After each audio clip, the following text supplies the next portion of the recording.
오늘은 그 믿음 생활이 무엇인가, 특별히 우리가 구원받고 믿음 생활할 때 이제 누구는 기도 열심히 하는 것이고, 또 어떤 분은 말씀만 묵상하면 된다, 또 어떤 분은 또 교회 봉사 열심히 하면 된다, 이제 여러 해석들을 부분적으로 우리가 하기도 하는데, 성경적으로 보면 구원 생활은, 믿음 생활은 우리의 가정 생활을 하는 것과 같습니다. 우리 육신의 가정을 아름답게 세우고 또 마음껏 그 은혜를 누리고 사랑을 누리는 것처럼, 믿음 생활은 영적 가정, 하나님을 아버지로 모시고 우리 육신의 가정처럼 가정 생활을 해나가는 것이 믿음 생활이라고 할 수 있겠습니다. 세계적으로 그 지난 200년 동안 영재 교육의 경전이라고 불리는 책이 있었습니다. 이 사람은 칼 비테라는 사람인데, 이 사람이 특별히 아이를 어려서부터 잘 키워서 9세 때 6개의 국어를 자유롭게 구사하게 하였고, 또 10세 때는 최연소로 라이프치 대학에 입학을 하게 됐고, 12세에는 이제 그 다른 대학교에서 철학 박사 학위를 취득했고, 16세 때는 베를린 대학 법학 교수로 임명을 받았습니다. 그리고 83세로 죽기까지 이제 여러 책과 또 대학 교수로, 법률학 교수로 훌륭한 삶을 살아간 이 사람이 이제 교육 쪽으로 볼 때 가장 그 유명한, 그렇게 또 모델로 남았습니다. 이 사람은 이 아버지가 목사였는데, 되게 그 서양의 이제 목사들이 훌륭한 분들이 많이 있죠. 비행기를 발명한 라이트 형제도 그렇고, 빈센트 반 고흐도 목사의 아들이었고, 또 니체라는 철학자는 그 아버지가 5대째 개신교 목사였습니다. 대단히 어쨌든 하여간 그런 훌륭한 분들이 많이 있는데, 이분도 그랬던 것 같습니다. 근데 이분이 아버지가 이 아이를 키우기 위하여 이제 임신했을 때부터 사람이 듣는 게 중요하다. 그래서 아내가 찬송가나 또 좋은 노래들을 이제 수시로 불러서 아이가 듣게 했고, 아버지는 노래를 잘하지는 못해서 시를 늘 뱃속에 아이에게 이렇게 들려줬다고 합니다. 그러니까 사전에 참 아이를 잘 키우려고 애썼던 모습이죠. 그래서 엄마가 속상한 일이 있어도 빨리 털어내고, 왜냐하면 부정적인 감정을 오래 가지면 애한테 좋지 않을 것으로 여겨 이제 빨리 그 감정도 이제 좋은 감정으로 순환시키며, 16달까지는 이 아이에게 젖과 우유와 물 빼고는 다른 걸 먹이지 않았다는 거죠, 간식을.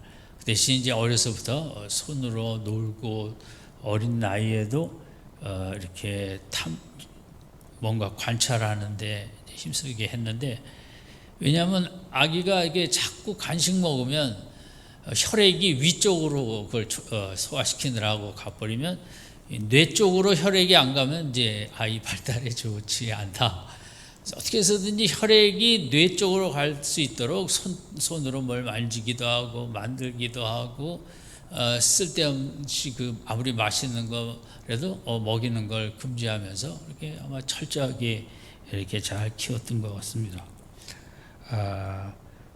그래서 또 벌써 200년이나 됐지만, 이분은 당시로서도 주입식 교육에 대해서 이제 철저히 배격하고 어디서든지 관찰과 호기심과 질문과 여행과 습속으로 들어가서 그런 곤충이니 뭐니 그걸 보면서 질문도 하고 아이가 찾아내도록 이제 그러면서 이렇게 교육을 얼마나 잘 시켰으면 그 어릴 때 6개의 국어를 할 수 있도록 했겠습니까?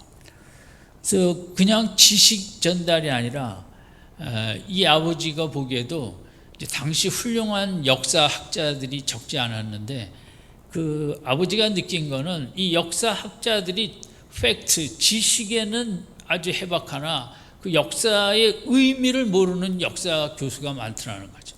우리도 마찬가지죠. 법률학에 정말 능통해도 법의 정신에 둔감한 분들이 많이 있는 걸 우리가 느끼는 것처럼, 그래서 아들이 그런 분별력 없는 지식의 축적에 그런 길을 걷지 않고 모든 거에 이제 의미와 분석을 할 수 있는 그런 아이를 키우고자 이제 여러 가지로 애를 썼다는 거죠.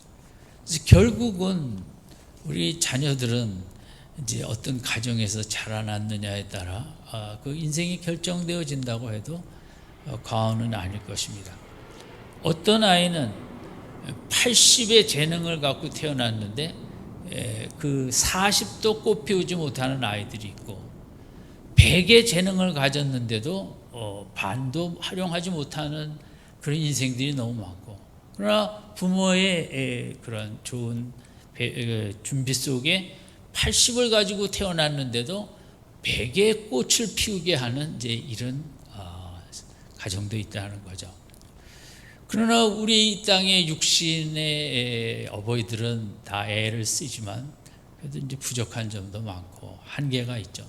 누군들 좋은 아이 키우고 쉽지 않겠습니까마는 또 뜻대로 되지 않는 것도 많고 환경의 영향을 또 받다 보니 어려운 부분이 많이 있죠. 그래서 어느 부모가 정말 자식을 완벽하게 키워낼 수 있겠습니까? 정말 어렵고 또 부모로부터 피해도 많이 있고 인생에 참 힘든 길을 걸어가는 그런 분들도 많이 있죠. 결국 우리 기독교가 말하는 구원 사건은 물론 우리가 구원을 받아 이 땅을 떠날 때 천국을 가는 그런 축복이 큰 전제가 있지만 구원 사건이라는 것은 한 가정으로 편입되었다는 거죠. 그래서 성경에 양자 된다는 표현도 있듯이, 그래서 세상의 부모로서는 한계가 있고 세상의 가정이 주는 것들에게는 축복도 있지만 문제도 많고, 그래서 결국 인생에게 가장 중요한 것은 가정인데 세상의 가정들이 어그러지고 이그러지고 이제는 뭐 미국만 해도 부모 밑에 정상적으로 자라는 아이들이 4분의 1도 안 되는, 로마의 멸망 원인 중에서도 가정의 붕괴가 아주 중요한 요인이었다고 하듯이 인류 역사를 보면 너무 물론 동성애나 이런 것도 참 안타깝기도 하지만 그런 것들이 너무 당연시되고 막 가정이 도대체 살아남을 수 있을까 하는 어려운 국면을 맞이했습니다. 하나님이 보시기에 인생의 최고의 축복은 가정의 축복이고 가정을 통해 사랑을 배우고 즐거운 삶과 행복한 삶을 양육받아 자라나는 것인데 세상 가정이 그 기능에 대해서 여러 가지로 제대로 충당을 하지 못할 때 결국 하나님이 아버지가 되어주셔서 너희를 내 가정으로 내 집으로 초대하겠다. 세상 가정, 세상 부모가 다 이렇게 해주지 못하는 부족한 점들을 내가 다 메꿔주고 내가 책임지고 양육하겠고 내가 우주와 같은 사랑으로 너를 품어주겠고 너의 미래는 영원토록 내가 보장하겠고 세상에서 어떤 그 악한 영이나 죄나 이런 것을 다 이길 수 있는 능력도 내가 주겠고, 신앙생활이라는 것은 이제 가정의 초대인 것입니다. 하나님의 가정에 이제 우리가 초대를 받고 가정생활을 하는 게 믿음생활인 것입니다. 믿음생활은 하나님과 더불어 영적인 가족의 삶을 살아가는 것이죠. 그래서 우리가 이제 영적인 가정의 들어와서 살게 됐는데, 그럼 이 가정에서 우리가 누릴 수 있는 것, 또 이 가정에 귀한 것들이 무엇이 있는가 우리가 같이 살펴보면, 첫 번째로 이 가정은 하나님 아버지가 이제 우리를 입양한 이 가정에는 참 자유스러운 가정이라는 거죠. 세상 가정은 눈치가 많이 있어요. 시험을 잘 받거나 못 받거나에 따라 또 얼마나 눈치를 봐야 되고, 잘못하면 혼나야 되고, 부모의 기대감, 엄마의 기대감 뭐 이런 거에 충족이 안 되면 이렇게 또 언짢아 하고, 이 어떤 관계가 세상 가정은 늘 좋기가 어려운 거죠. 이렇게 해서 맡기고 저렇게 해서 맡기고, 뭔가 부담스럽고 눈치 봐야 되고, 있으면 불편하고, 남편은 뭐 집에서 나를 아무도 인정하지 않는 것 같다고 느끼고, 이런 서로 가까이 다가갈 수 없는 안타까운 현대 가정이라면, 이제 하나님을 아버지로 든 우리들은 있을 수 없는 분이 우리 아버지가 되신 거거든요.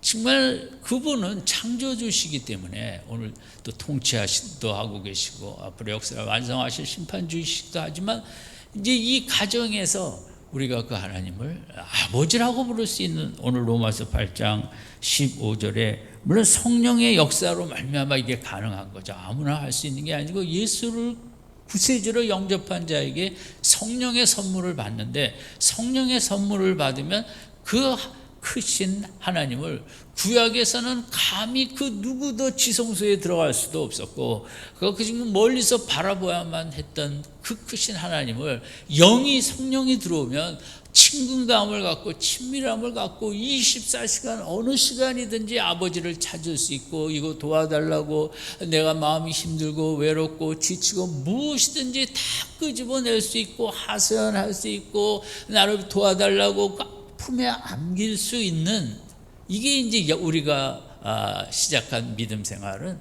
하나님을 아버지로 둔 가정 생활이죠.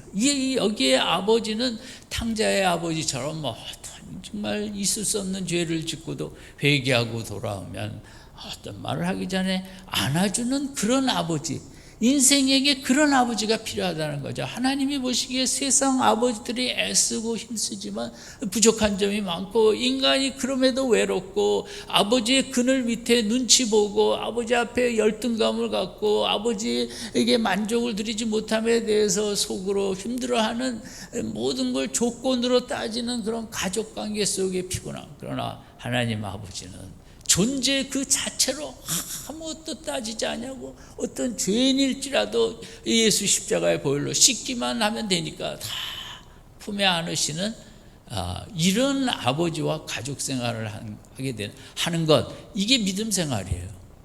믿음 생활의 핵심은 아버지인 것입니다. 그럼 우리가 기도도 마찬가지거든요. 아버지가 어떤 아버지냐에 따라 기도를 하루 종일도 할 수 있고, 그 아버지가 엄하고 상당히 눈치가 보이면 뭐 부탁하기 어렵잖아요. 이 기도의 최고의 전제는 뭐냐면 그 하나님의 선하심과 하나님의 넓으심이에요. 그분을 하나님을 생각하면 자연스럽게 이런저런 부탁도 하고 간구도 하고, 그 하나님이라는 분이 누구냐가 우리 기도의 생활을 결정한다고도 할 수 있죠.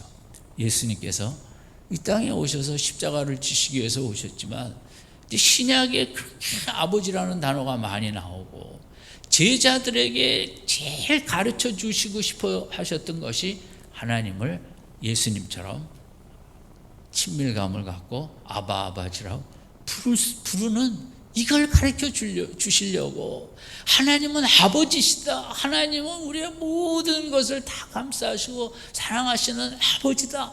그걸 제자들은 절대 그걸 깨달을 수가 없었거든요.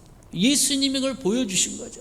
그래서 기도를 할 때도 일부러 아버지, 그냥 바울 서신에도 그 바울은 우리 주 예수 그리스도의 아버지 하나님께서, 하나님을 누구라고 하냐면 예수의 아버지라고 그랬어요. 그것은 정말 예수님의 아버지라고 부른 것처럼 우리도 얼마든지 아버지라고 부를 수 있고, 인간이 받을 수 있는 최고의 축복은 하나님을 아버지라고 부르는 것이다. 인류가 그런 시대가 없었거든요. 구약만 해도 저 벌벌 떠는 시대였지만 신약을 통해서 예수님의 새 시대, 이건 천지가 개벽할 만한 사건인데 하나님을 아버지로. 아바라는 것은 여러분이 들으신 대로 5, 6세, 7세 아이들이 아버지 앞에 꺼리낌 없이 아빠 부르면서 그냥 뭐 달겨들고 하나가 되고 그렇게 노는 친밀감의 단어를 예수님이 사용하신 거죠. 왜냐하면 제자들이 또 그런 친밀감을 갖고 하나님 앞에 나아갈 수 있도록. 그래서 예수님의 기도는 물론 기도가 필요해서 하셨지만, 기도하는 모습을 통해서 하나님을 아버지로 뒀을 때 어떻게 그 아버지 앞에 다가가는가. 기도라는 것은 그 아버지와의 어떤 관계의 절정의 모습이고, 물론 간구할 내용도 중요하지만 기도라는 것은 아버지와의 만남이다. 이것을 가르치시기 위하여 예수님이 참 무던히 애쓰시고, 우리가 이제 신앙생활은 여러 가지 은혜의 감명을 받아가고 그 감명이 깊어지는 것인데, 저도 뭐 아직도 너무 약하죠. 하나님을 아버지로 부른다는 게 저는 하루에도 여러 번 생각할 때마다 너무 가슴이 벅찬 거죠. 어떻게 이 흙으로 돌아갈 바이러스 하나에 무너질 존재가 그 영원하신 창조자 하나님을 아버지라고 부를 수 있냐. 이게 있을 수 없는, 거기에 큰 크고 깊은 감명이 있거든요. 날이 갈수록 신앙생활은 아버지를 알고 그 아버지에게 수시로 달려가는 그런 가정에 우리 어린 자녀들이 아빠만 오면 달려가듯이 여러분의 신앙생활이 그런 귀한 모습이 될 수 있기를 바랍니다. 주기도문도 우리는 하늘에 계신 우리 아버지지만 원어나 영어 성경에는 Our Father in Heaven이에요. 아버지가 먼저 나오는 거예요. 예수님이 인간이 깨달아야 될 최고의 깨달음은 하나님의 아버지인데, 그 똑똑한 사람만의 아버지가 아니라 우리 아버지라는 거죠. 우리 모든 인간의 아버지. 이 한 주간도 저 아버지와 함께하는 한 주간 되시기 바랍니다. 그 하나님이 그래서 원하셨고, 그래서 가정생활하는 거예요. 가정이니까 자꾸 찾잖아요. 우리가 어디 있니? 언제 퇴근하세요? 뭐 했니? 그 가족이니까 챙기는 거 아니에요. 하나님은 가족을 챙기기를 기뻐하시고, 가족들이 다 자기에 있는 속마음을 다 드러내기를 원하시는 거죠. 하나님이 오실 때 인간은 하나님을 아버지라고 부르지 않으면 인간다운 삶을 살 수가 없어요. 인간이 존귀하나 깨달음이 없으면 짐승과 같다 그랬거든요. 시편에 2번씩이나. 하나님을 아버지라고 부르는 삶의 모습과 그냥 사는 것하고는 하늘과 땅의 차이가 있는 거죠. 두 번째는 이 가정에는 가정마다 좋아하는 음식이 있죠. 또 먹다 보면 같은 음식을 이렇게 좋아하게 되고, 이제 가족만의 좋아하는, 선호하는 음식이 있는데, 우리가 자녀가 된 이 가정에도 그런 음식이 있어요. 그 뭐냐면 말씀이라는 음식이에요. 여기는 이 가정은, 우리가 들어오니 하나님 아버지의 이 가정은 가장 주된 음식이 말씀이에요. 음식을 먹고 우리가 건강하고 힘을 내서 일을 하잖아요. 근데 이 가정도 마찬가지. 이 가정에 뭘 먹고 힘을 내서 일을 하냐? 말씀을 먹고. 그래서 예수님이 마태복음 4장 34절에 사람이 떡으로만 살 것이 아니라 하나님의 입으로 나오는 말씀으로 살 것이니라. 그렇게 배가 고픈데도 나는 주님의 삶의 원동력, 힘은 어디서 나오냐 하면 말씀에서 나온다는 거죠. 말씀을 먹으면 힘이 된다는 거예요. 이 가정은 특이한 가정이. 요한복음에도 4장 34절에 예수께서 이르시되 나의 양식은 나를 보내신 이의 뜻을 행하며 그 일을 온전히 이루는 것이라. 예수님이 제일 좋아하는 양식은 뭐냐? 아버지의 뜻을 행하고 순종하는 게 나의 최고의 양식이다. 아버지의 말씀을 이루어가는 것, 순종하는 것이 이제 최고의 양식이라는 그것을 이제 거듭거듭 얘기하고 있죠. 이러면 우리는 떡으로만 사는 존재가 아니라 오늘날은 감각으로 살죠. 맛있는 거, 눈에 보기 좋은 거, 듣기 좋은 거, 감각으로 사는 존재가 되어버렸어요. 스마트폰도 그냥 수시로 새 것 나오면 그걸 억제할 수가 없는 거죠. 또 차도 아니 그렇게 새 차 샀는데 또 새 차가 또 나와요. 인간의 그 감각의 그 충동과 욕심을 부추겨 갖고 우리는 너무 힘든 삶을 살아가고 있습니다. 저는 법으로 정해서 자동차와 스마트폰은 새 것을 더 이상 만들지 않는다. 법에 정했습니다. 우리가 더 훨씬 편하게 살 텐데 이게 그 현실이 그렇지 않죠. 이 예수님도 이 말씀이라는 양식이 때로 먹기 힘들 때도 있었어요. 십자가 앞에서 이 음식 먹기 좀 힘들다고, 가능하면 다른 음식 없냐고 했잖아요. 우리도 마찬가지예요. 우리도 어릴 때 그 먹기 싫은 음식인데 부모님이 몸에 좋다고 먹으라고. 저는 어릴 때 무슨 기억이 나냐면 그때는 이제 감기를 걸리던 병원에 갔다 오면 이 가루약을 줬습니다. 지금 알약인데 여러분도 기억이 나실래나? 그 가루약 먹는 게 그렇게 썼죠. 너무 싫었던 기억이 나는데, 그러나 옆에서 부모님은 이걸 먹어야 돼. 먹으면 나. 그게 뭐 사탕도 하나 옆에 놨다가 그 가루약 먹고 썼을 때 이제 그 먹던 우리도 하나님의 말씀을 먹고 사는 존재의 삶이에요. 이 가정은 차원 높은 삶이에요. 감각을 뛰어넘고 본능을 뛰어넘고 이성을 뛰어넘고 그런 것만의 양식이 아닌 하나님의 말씀, 영의 양식을 먹고 사는 가정인데, 때로 그 아버지 말씀이 좀 쓴 것도 있고 뱉고 싶은 것도 있고, 뭐 아들 예수님도 그랬으니까 힘든 게 있죠. 그러나 이제 우리가 그것을 먹다 보면 그게 고난의 말씀도 맛있고 뭐 이렇게 소화도 잘하고, 하여튼 우리가 이렇게 하나님 아버지 영적인 가정에 들어와서 무슨 음식을 주로 먹는다? 피자가 아니고 말씀입니다. 말씀. 여러분 한번 믿음 생활을 한다는 것은 골고루 가정생활에 여러 가지가 있듯이 골고루 그 말씀을 잘 먹는 게 믿음 생활을 하는데 성장과 힘이 생기고 또 귀한 일들을 할 수 있는 거죠. 그래서 이 가정에 그래서 말씀 때문에 때로 갈등이 있긴 해요. 나는 싫은데 아버지는 또 하라 그러네. 그럴 때 우리가 나는 공부하기 싫은데 공부하라는 것처럼, 그러나 그럴 때도 있고, 가정에 어떻게 다 어려서부터 부모의 뜻에 완벽한 순종을 할 수 있겠어요. 말씀을 먹다 보면 힘든 말씀도 있지만 더 순종하고 날이 갈수록 시편 119편에 있는 것처럼 내 인생의 즐거움은 말씀밖에 없고, 내가 정말 하나님의 말씀을 새벽이 오기 전부터 읽고 싶다는 참 말씀 중심의 생각, 말씀으로 나오는 감정, 말씀이 너무 좋아 말씀을 찬양하고 노래하고 싶은 그 시편 기자들의 고백이 이제 나의 믿음이 되는 것이죠. 그런 축복이 있길 바랍니다. 말씀 많이 먹으세요.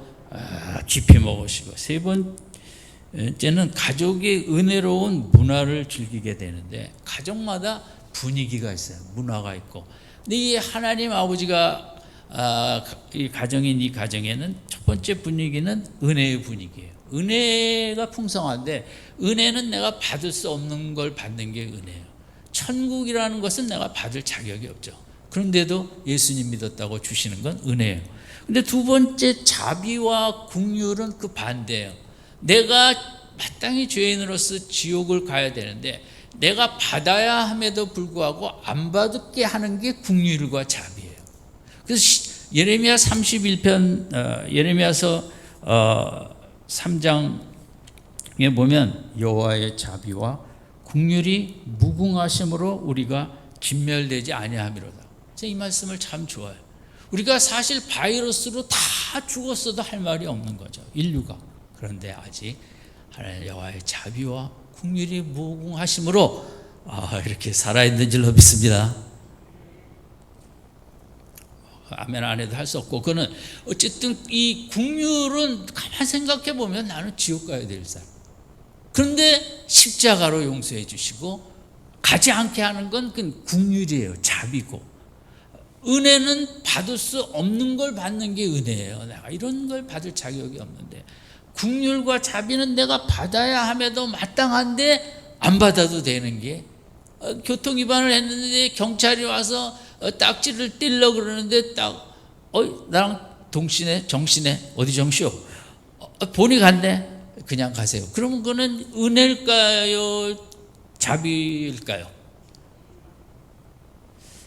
여러분 국어 실력이 그러니까 그건 자비예요, 국률. 내가 딱지를 받아야 되는데 안 준 거 아니에요, 종치라고. 본이 갔다고. 그러면 그거는 국률에 해당하는 거죠. 그러면 그 다음에는 이제 지혜, 분별력이죠. 얼마나 많은 선택 속에 분별력을, 이 가정에 살면 하나님 아버지의 분별력이 내 것이 되는 거죠. 예수님의 관점, 시각. 네 번째는 이 가정은 참 선하심이 풍성한데, 선하심은 어떻게 보면 아름다움이라고 할 수 있어요. 어떤 최고의 상태거든요. 가장 탁월한 상태. 이 가정에 살면 세상에서 가장 아름다운 것들을 체험하고 보게 되는 거죠. 우리가 아름다움을 보기 위해서 자연에 나가잖아요. 그 바다와, 저는 그 트위터를 통해서 거기 이제 세계 아름다운 장면만 찍어갖고 이렇게 올리는 그런 분들이 꽤 있더라고요. 그런 사이트가. 그래서 하루에도 수차례 들어갑니다. 그러면 너무 아름다운 자연이 보이는 거예요. 물론 화면장 조그맣게 보이지만, 근데 인간의 뇌는 실제로 보는 것과 컴퓨터로 보는 거하고 차이를 모른다는 거죠. 뇌는 진짜 내가 그 바닷가 앞에 있는 거로 생각한다는 거예요, 뇌는. 그래서 좋은 아름다운 장면을 그런 모니터를 통해서라도 많이 보는 건 좋다고 합니다. 어쨌든 이 가정에 들어오면 너무 아름다우세요. 성품과 속성과 통치 스타일, 하나님의 아름다움에 도취되고, 예수님의 아름다움에 도취되고, 성령의 역사의 아름다움에 도취되고, 우리가 가정에서 아름다움을 보기가 쉽지 않은데, 이 가정, 여길 봐도 아름답고 저길 봐도 아름답고, 그런 가정으로 우리를 초청한 거예요. 자녀 삼으셔서. 왜냐하면 세상에서 너무 이그러진 걸 많이 보기 때문에, 그러면 우리 인생이 이그러지죠. 아름다운 걸 봐야 된다.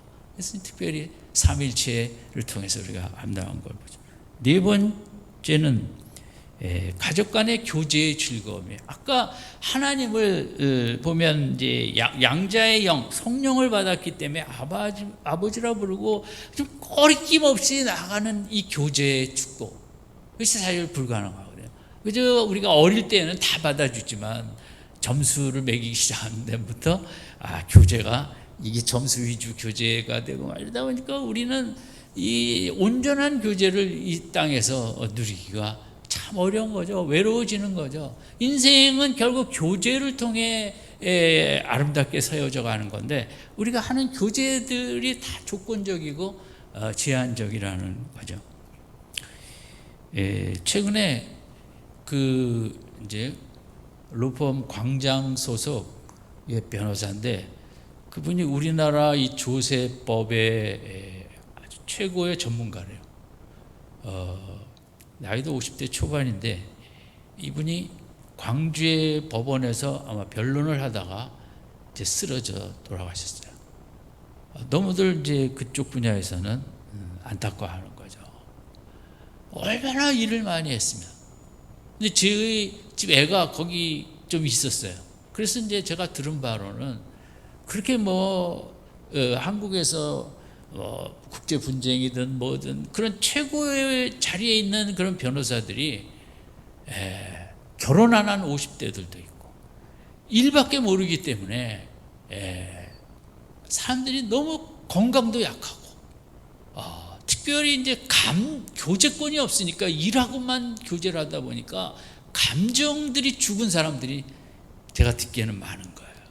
최고의 전문성은 가졌는데 그 왜 뭐 가끔 뭐 부장판사 뭐 길거리에 음란행위 뭐니 뭐 이런 거 하다가 이제 저 기사 나온 것은 그 감정이 죽어 있기 때문에 감정 표현을 못 하는 거죠. 그런 교제권이 없어서 그런 거죠. 우리나라 이제 최고의 정신과 의사 중에 한 분인데 그분이 이제 세월호 사건 이후에도 여기 그 지역에 가서 3년 동안 살면서 상담을 다 무료로 해주신 분이 계세요. 그분 얘기로는 박근혜 대통령이 이제 어머니가 총에 맞아 돌아가셨죠. 아버지도 그렇죠. 그런 다음에 이제 거의 운둔 생활을 십몇 년을 한 거죠. 다시 정치 세계로 나오긴 했지만, 그러니까 아무하고도 자기의 속마음을 드러내지 못하고 끄집어내지 못하고 감정이 메말라 죽었다는 거죠. 박근혜 대통령이 어떻게 보면. 그래서 세월호 사건 같은 사고를 접했을 때 보통 우리 같으면 감정이 먼저 나올 텐데 박근혜 대통령의 경우는 그냥 하나의 팩트로 받아들였다는 거죠. 아, 그랬구나. 왜냐하면 감정이 죽어 있기 때문에. 여러분, 그게 저도 그 글을 읽고 그럴 수도 있겠다. 왜냐하면 현대 사회에 감정이 죽은 사람들이 많이 있거든요. 정신과 의사들 얘기로는 중소기업의 사장님들, 회장님들은 거의 다 일밖에 모르기 때문에 감정이 죽어 있다는 거죠. 일밖에 모르고. 이게 대통령으로서 거기에 너무 가슴이 아프고 뭔가 빨리빨리 뭐가 이제 그런 게 될 수 있는데 감정이 죽었기 때문에 그런 사고가 났구나. 덤덤하게 지나가서 이렇게 처음에 대처를 못했을 수도 있다. 뭐 그분이 그걸 변론하는 게 아니라 그런 그 감정이 얼마나 이제 우리에게 중요한가. 그게 교제권이 없다는 거거든요. 그래서 많은 남자들은 일하고만 교제하고, 어떤 분은 환경 때문에 사람을 기피하며 혼자 속으로 깊이 파묻혀서, 그래서 저는 대통령 되는 사람들 그 감정이 죽었나 살았나 좀 조사를 한 다음에 이 부분을 받았으면 좋겠어요. 또 어떤 분은 감정은 좋아요. 근데 또 다른 게 제가 볼 때 정치 철학의 문제랄까 뭐 이런 게 참 고르긴 힘든데, 대통령 되는 사람들 MBTI도 좀 시켜보고 뭐 이것저것 해보고 하는 좋겠다는 생각. 어쨌든 인간은 나도 모르는 사이에 수많은 전쟁과 그렇게 부모님이 총에 맞아 죽고 뭐 교통사고로 아이들이 그냥 가다가 길거리에서 사고로 목숨을 잃고, 이런 속에 우리는 너무 속이 정말 피폐한 가운데 하나님은 그런 걸 다 아시고, 어쩌다가 자기를 팔아버리고 된 창기들도, 돈 때문에 민족성, 민족의식도 팔아버린 세리들도, 재산 다 팔아버린 탕자들도 이 가정 안에서는 그저 다 돌아오면 품어주시고, 교제에 제한이 없으시다. 너는 탕자 몇 년 갔다 그러고 들어왔지, 1년 동안은 아버지라 부르지 마, 이런 게 없이 저 다시는. 이게 영적 가정이에요. 우리가 신앙생활을 한다는 것은 정말 수시로 나의 어떤 모습에도 상관없이 내 마음과 감정을 다 하나님 앞에 도로하고 가서 안기고, 하나님 붙잡고 하루 종일 어떨 때는 떠나지 않냐고 하나님 팔 붙잡고 있고, 이런 가정이 있어야 인간이 인간다운 삶을 살 수 있다는 거죠. 여러분, 신앙생활은 무슨 뭐 규율을 지키고 법을 지키고 말씀을 순종하면 좋지만, 그런 걸 떠나서 이 연약하고 외롭고 힘든 인생이 그냥 하나님과 교제하고 하루 종일 하나님 앞에 안기고, 잘 때도 하나님 손 붙잡고 자고, 그런 초대가, 이게 믿음 생활이고 이게 영적 가정 생활이고, 이게 우리에게 가장 귀한 축복인 줄로 믿습니다. 아멘. 아버지하고 같이 사는 게 믿음 생활이에요. 뭐 봉사하고 뭐하고 그건 다 비본질이에요. 아버지하고 어떻게 하루를 지내느냐, 그게 본질이라는 거죠. 신앙생활에 예배 시간만 이건 극히 적은 시간이고, 일주일 내내 그 나를 그렇게 존재로서 우주의 가치로 여기는 그분과 어떻게 뒹굴며 어떻게 붙잡고 어떻게 대화하고 어떻게 씨름하고 그분과 어떻게 사는가, 아버지로서. 그게 믿음 생활이라는 거죠. 이 한 주간도 그런 믿음 생활이 충만하시길 바랍니다. 다섯 번째는 가족 패션의 즐거움. 이 가정은 패션이 있어요. 가정마다 뭐 브랜드가 좋아하는 게 있대. 이 가정의 영적 하나님의 가정은 무조건 깨끗해야 돼요. 여기서 이건 더러운 옷을 입으면 절대 안 돼. 들어오지면 어떻게 하냐, 무조건 예수 십자가 보혈로 씻으면 깨끗해져요. 하나님은 더러운 옷을 입은 사람하고는 상대를 안 해요. 이 가정은 하나님의 아주 이거는 뭐 절대 양보 안 하죠. 하나님은 더러운 마음의 옷하고는 상대 안 해요. 우리는 근데 하루 종일 더러워져요. 어떻게 해요? 저 예수 십자가로 씻어야만 그 하나님과 계속 교제가 가능한 거죠. 이 가정의 패션은 깨끗함이에요. 깨끗함, 마음이겠지만 깨끗한 옷, 예수 그리스도의 의의 옷. 여섯 번째는 가족의 운명을 즐거워한다. 여러분, 이 가정에 들어오면 미래를 걱정할 필요가 없어요. 이것은 영원토록 하나님과 우리와 함께 갈 것이고, 예수 믿는 우리들은, 내 아이들도, 여러분 요즘은 미래 운명이 다 불안한 거죠. 어디 가서 어떻게 될까? 교회에서도 또 나타나는데, 지난주도 광주에 있는 교회는 믿음이 좋은 건지 마스크도 안 쓰고 교회에서 식사하고, 그러니까 자꾸 그 교회가 법은 잘 지키고, 저는 충분히 모이기에 우리가 더 힘써도 된다고 생각합니다. 미랄교회처럼 이렇게 넓은 교회는 걸리라 그래도 안 걸릴 것이고, 제가 볼 때는 다 방역을 잘 하고 식사 안 하고 또 찬송가도 살살 하시잖아요. 그러니까 그리고 집에 다 일찍 가잖아요. 얘기도 안 하고. 근데 어떻게 걸리겠어요? 근심하지 마시고, 우리가 법은 법대로 잘 지키고, 또 영적으로 지금은 교회가 완전 무너진 거예요. 여러분, 교회마다 연약한 성도들은 다 예배를 잃어버리고, 동영상이니 이런 거 다 관심도 없고, 미국도 마찬가지예요. 이제는 뭐 말씀이니 그런 것도 뭐 귀찮고, 그냥 이제 하나님이 택한 자들만 남을 거예요. 택한 자들은 그러나 열심을 가져야 돼요. 우리 미랄교회가 코로나 그걸 하나님께 맡기고, 방역 내가 할 일에 철저히 하고, 영적으로도 더 담대하게 일어서는 미랄교회가 되시길 바랍니다. 여기서는 가족의 미래를 두려워할 필요 없어요. 우리 다 두렵죠. 아유, 나는 걸리면 어쩌나. 저도 뭐 걸려라 일부러 그러지는 않지만, 뭐 걸려도 저는 찬양할 수 있을 것 같습니다. 이 세상 사는 게 뭐 그렇게 즐거운 일이 많겠습니까? 그러나 젊으신 분은 오래 사셔야죠. 어쨌든 가족들의 미래에 대한 근심 걱정이 없는 나라, 하나님 나라, 하나님 아버지인 나라.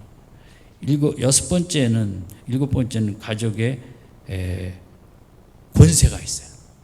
아버지 권세가 내 권세. 세상은 뭐 그러죠. 아버지가 재벌 회장이면 아들도 권세를 좀 부리지만, 요즘 이제 까다롭죠, 요즘에. 그러나 여기서는 무조건 세상과 악한 영을 향하여 아버지 권세, 아들 예수님 권세, 내가 무한정으로 사용할 수 있고, 다 죄를 이기고 세상과 사탄을 이기며 날마다 승리하는 그런 권세 받은 자녀가 된 거죠. 마지막으로 여덟 번째는, 이 가정에 살다 보니까 살게 되면 이제 의를 사랑해요. 아버지를 점점 닮아가죠. 죄를 미워하고, 아버지의 성향이 자꾸 내 성향이 되어지고, 아버지처럼 살고 싶고, 예수님처럼 살고 싶은 여러분, 가족에서 같이 살다 보면 이렇게 따라가잖아요. 아버지처럼 살고 싶다. 지난번 그 링컨도 그 아버지가 그렇게 평등을 사랑했기에 아들이 그걸 많이 영향을 받은 거죠. 그런 것처럼 따라가게 되는 축복이죠. 믿음 생활은 기도 생활이다. 이렇게 단편적 하나만 있는 건 아니죠. 믿음 생활은 그저 말씀 묵상만 하면 된다. 그것도 아니죠. 여러 가지 그런 가정 생활은 균형 있게 아빠가 돈만 벌어오면 됩니까? 아니죠. 시간도 내고 좋은 시간도 내고 뭐 같이 놀 캠핑도 가고 뭐 여러 가지가 합쳐진 가정 생활이 그 정상이듯이 이 믿음 생활이라는 건 오늘 생각한 이런 것들이 다 골고루 있어야 되는 거죠. 한번 읽고 주보의 요약을 읽고 마치겠습니다. 믿음 생활 첫 번째 시작. 가족 간의 자유를 마음껏 누리게 됩니다. 두 번째, 가족의 이 음식이 뭐라 그랬어요? 말씀이에요. 세 번째, 은혜도 즐기시고 긍휼도 즐기세요. 우리가 다 죽을 자인데 긍휼로 또 하루하루 살고 있잖아요. 네 번째, 가족 간의 교제의 즐거움이죠. 다섯 번째, 가족의 이 패션은 무슨 색깔 옷만 입어요? 하얀 색깔이죠. 예수의 보혈로 씻어. 여섯 번째, 가족의 우리는 뭐 미래가 영원토록 보장된 운명. 일곱 번째, 가족의 권세, 세상의 악한 영을 이기는 힘을 줄까? 내가 그런 권세를 갖고 있다. 여덟 번째, 의를 사랑하고 악을 미워하는 본성과 이 한 주간도 억지로 믿으려고 하지 마시고 편안하고 자유스럽게 영적 가정의 삶을 아름답고 편하게 살아가시기를 주님의 이름으로 축원드립니다.